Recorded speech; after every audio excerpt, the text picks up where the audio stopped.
gross. Look at that. Looks like mildew and mold and penicillin. Obviously, before we get anywhere, we're gonna have to clean this monstrosity of a thing up, and I don't even know what I'm gonna use to do it. Degreaser? Fire? I just grabbed the old standby of Simple Green, my scrubby brush, rag, of course, and gloves, because I don't know what kind of diseases are lurking around on this thing, but I'd rather not add to my collection. Safety, sometimes, I guess. Does anybody know what the hint of virus tastes like? Just asking for a friend, of course.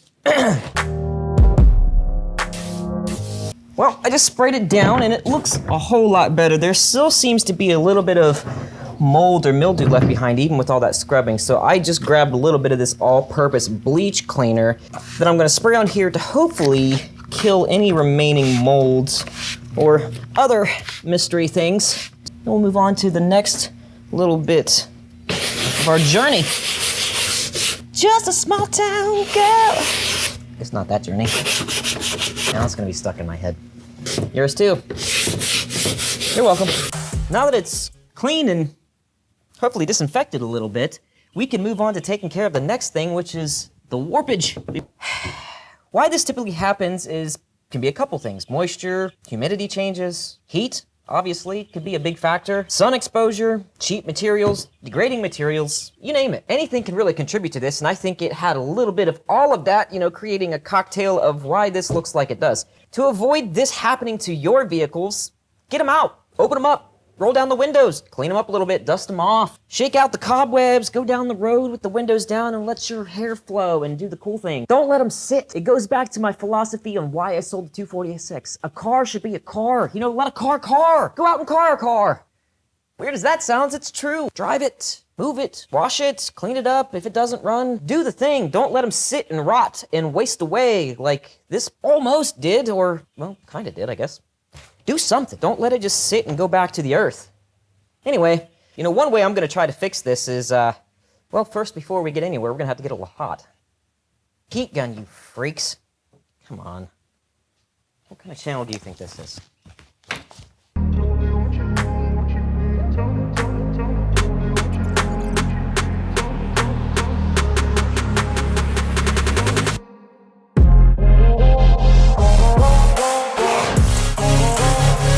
About an hour or so, I went and had some chips and salsa.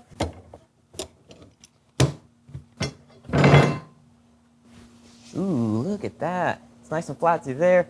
Just have a little bit right here, which we can work. We gotta do this end anyway. That should take care of the warpage. Heck yeah.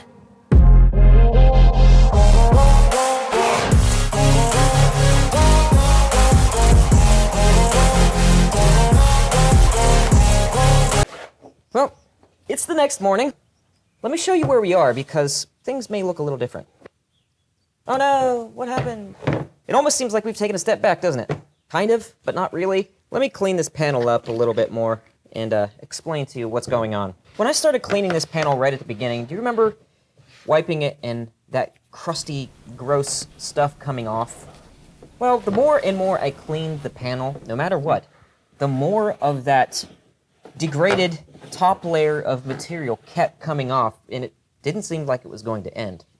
It was at that point that I came to the realization that this wasn't going to be a simple fix, paint, be done. And it really sealed the deal when I noticed that basically that entire texture layer was just scraping off.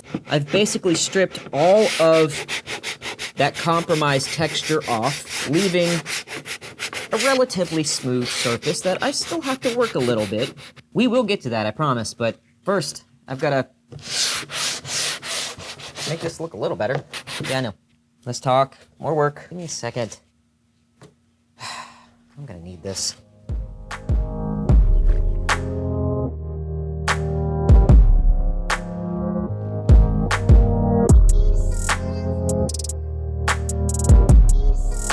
Here's my solution, texture coating by Sim. I've never used it before, but I guess we'll find out how well it works.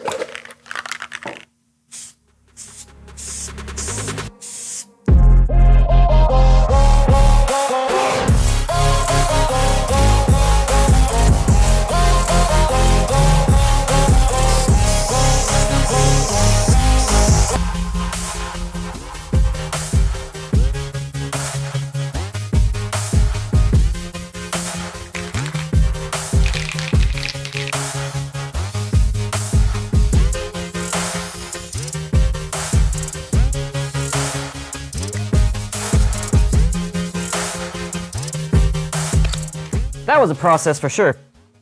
I'm not super thrilled about the texture. It is leaps and bounds ahead of where it was, which was honestly headed for the trash can. Definitely not an SEM product issue. It is a me user issue. The more I use it, the better I'll get, and we've got plenty of other panels that we'll get practice on, for sure.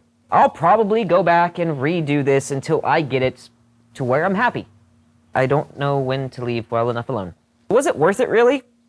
It's about $30 per can for that texture spray, which is an investment, but if you have a rare panel of some kind that needs this type of work, a panel that's super expensive, or if you're like me and you don't want to just throw something away that has potential, then yeah, it's definitely worth it.